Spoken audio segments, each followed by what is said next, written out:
અષાઢી બીજના દિવસે ભગવાન નગરચર્યાએ નીકળતા હોવાથી આ દિવસ વિશેષ મહત્વનો છે। એથી જ જગતના નાથ માટે વાઘા પણ ખાસ હોય તે સ્વાભાવિક છે। રથયાત્રા માટે ભગવાનના વાઘા તૈયાર કરાયા છે। ભગવાન જગન્નાથની રથયાત્રા ભલે એક દિવસની હોય, પરંતુ તે પહેલા નેત્રોત્સવ સહિતના વિવિધ પ્રસંગોનો શ્રદ્ધાળુઓને લાભ મળે છે। આ દરમિયાન જગતનો નાથ સુંદર વાઘાના શણગાર સજીને શ્રદ્ધાળુઓને દર્શન આપે છે। જો કે રથયાત્રાના દિવસે ભગવાન કંઈક અલગ શણગાર સાથે જોવા મળશે। આ માટે ભગવાન જગન્નાથના 7 જોડી વિશેષ વાઘા સાથે રથને તૈયાર કરવામાં આવ્યા છે। દર વર્ષની જેમ આ વર્ષે પણ ભગવાન માટે અવનવી ડિઝાઇનના રંગબેરંગી વાઘા બનાવવામાં આવ્યા છે। અમાસના દિવસે ભગવાન મામાના ઘરેથી પરત ફરશે ત્યારે એટલે કે નેત્રોત્સવ માટે આસમાની મોરપીંછ રંગના વાઘા પહેરાવવામાં આવશે, જે પછી એકમના દિવસે રાણી કલરના વેલ્વેટના કાપડ પર કસબ વર્ક કરેલા વાઘાનો શણગાર હશે।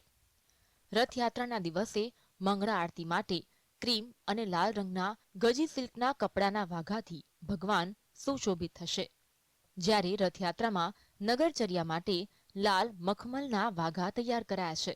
ત્રીજના દિવસે પીળા રંગના વાઘા હશે, જેમાં વેલ્વેટ કાપડ પર પેચવર્ક કરાયું છે।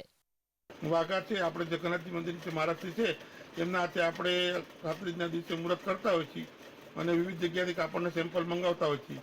એમાં મહારાષ્ટ્રી જે પાસ કરેલું છે મહારાષ્ટ્રી જે નક્કી કરે અને જે ભગવાન જગન્નાથજીના ભગવાન છે એ પ્રેરણા કરે એ પ્રમાણે અમે આસમાની કલરના અમાસના દિવસે વાઘા બનાવેલ છે।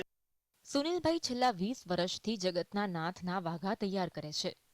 ભગવાન જગન્નાથજી, ભાઈ બલભદ્રજી અને બહેન સુભદ્રાજી મોરપીંછ અને હાથીની થીમ આધારિત વેલ્વેટના વસ્ત્ર પહેરીને નગરચર્યાએ નીકળશે। સાથે તેમની પાઘડીમાં મોરપીંછથી સુશોભન કરવામાં આવ્યું છે। પાઘ પણ વાઘાને અનુરૂપ આકર્ષક બનાવવામાં આવી છે। ડિઝાઇનર વાઘા સાથે ડિઝાઇનર જ્વેલરી પણ હોવી જરૂરી છે। જયપુરી મોતી અને કુંદન વર્ક કરેલા હાર, બુટ્ટી સહિતના આભૂષણો તૈયાર કરવામાં આવ્યા છે। ભગવાન નગર યાત્રાથી આવશે અને મંદિરમાં બિરાજમાન થશે સિંહાસન ઉપર, ત્યારે ભગવાન પીળા પીતાંબર જરકસ્યો જામો ધારણ કરીને ભગવાન બધાને સુંદર દર્શન આપે એવી ભાવના રાખીએ। અખાત્રીજના દિવસથી વાઘા બનાવવાનું મુહૂર્ત કરવામાં આવે છે। તેના માટે સુરત, મથુરા, વૃંદાવન વગેરે અલગ અલગ શહેરોમાંથી કાપડ લાવવામાં આવે છે। ઝલક અધ્યારું, GSTV, અમદાવાદ।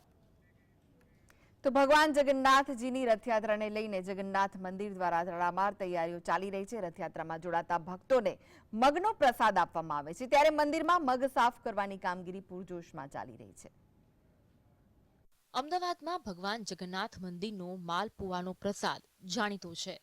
આ સાથે જ્યારે ભગવાનની રથયાત્રા નીકળે છે ત્યારે ભક્તોને મગની પ્રસાદી આપવામાં આવે છે। પ્રસાદી તૈયાર કરતા પહેલા આ મગને સાફ કરવાની કામગીરી કરવામાં આવે છે। અષાઢી બીજના 15 દિવસ પહેલા જ જગન્નાથ મંદિરમાં મગ વીણવાની કામગીરી શરૂ થઈ જાય છે। યુવા હોય કે વૃદ્ધ બહેનો, દરેક શ્રદ્ધાળુઓ ભગવાનનું નામ લઈ આ કામગીરી હોંશે હોંશે કરી રહ્યા છે। આ કામગીરી કરી તેઓ પ્રભુની સેવા કરતા હોય તેવી લાગણી અનુભવે છે।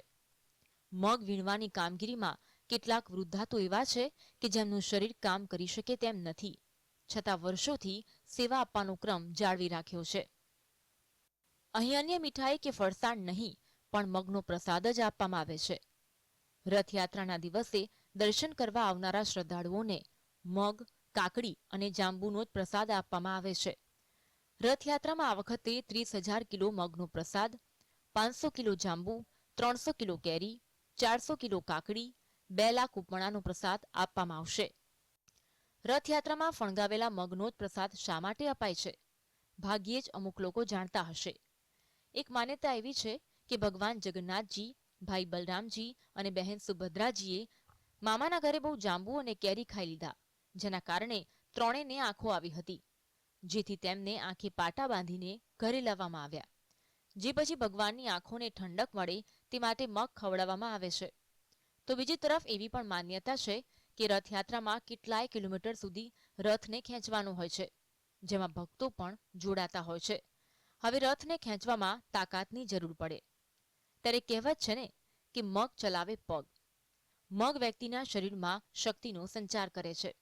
આથી શ્રદ્ધાળુઓને પણ મગનો પ્રસાદ આપવામાં આવે છે. ઝલક અધ્યારુ, GSTV, અમદાવાદ.